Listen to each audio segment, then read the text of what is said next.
Les effets leviers. Pour nous, comment on est arrivé à faire tout ça?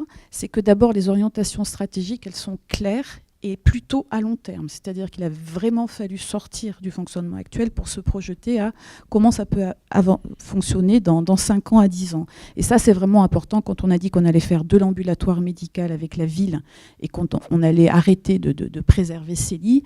Il faut arriver à le faire passer à tous les niveaux de tous les décisionnaires, de tous les acteurs, pour arriver ensuite à porter d'autres dynamiques. Bien sûr, ça doit être conforme au plan régional de santé et au régime des autorisations d'activité. Bien sûr, il faut intégrer toutes les contraintes que l'on connaît, l'ONDAM, la limitation du nombre de lits, les incitations à la chirurgie ambulatoire. Ensuite, on a essayé d'utiliser toutes les opportunités qui se présentaient. C'est comme si vous devez faire un magnifique plat cuisiné, vous allez trouver une superbe épice à droite, à gauche, et puis tout d'un coup, votre plat va avoir une autre saveur. Donc, il y a beaucoup d'individus motivés en fait dans les établissements. Plus qu'on ne le croirait, il faut aller les chercher pour avancer. Et puis après, il faut surfer sur tous les appels à projets qui existent, parce que c'est là-dessus qu'on arrive aussi à faire bouger les lignes.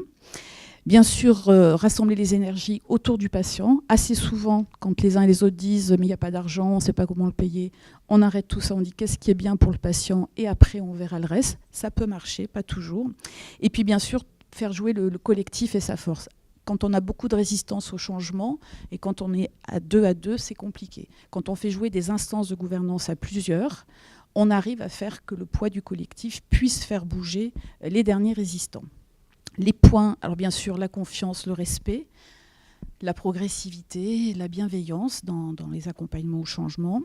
Par contre, les points d'attention, c'est vraiment le manque de lisibilité sur les orientations. Aujourd'hui, on attend vraiment de savoir comment notre système de santé va évoluer, parce que lorsqu'on doit embarquer nos 3 000, 4 000, 5 000 agents qui sont derrière nous et qui exercent un travail tous les jours sans savoir vraiment dans quel sens on va, est-ce qu'il faut défendre nos hôpitaux, est-ce qu'il faut garder tous nos lits, est-ce qu'il faut accepter de couper des branches où on est tranquillement assis, c'est vraiment compliqué de ne pas le savoir. Et le fait de ne pas avoir cette lisibilité-là génère des résistances, c'est vraiment des portes ouvertes à des personnes qui vont pouvoir bloquer.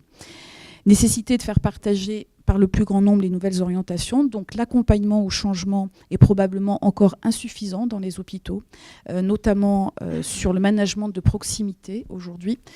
Il y a un vrai souci de management de proximité. Et puis, en conclusion, même si on a des orientations, etc., et peut-être pour contrebalancer ce qui a été dit tout à l'heure, je crois quand même que si les choses ne peuvent pas faire que venir du terrain, on est sur des politiques de santé publique, donc il y a probablement aussi une nécessité de modéliser et de réguler d'autres modes de prise en charge au niveau national. Les seules initiatives locales, elles peuvent s'épuiser et elles ne sont pas suffisantes pour transformer ce système de santé.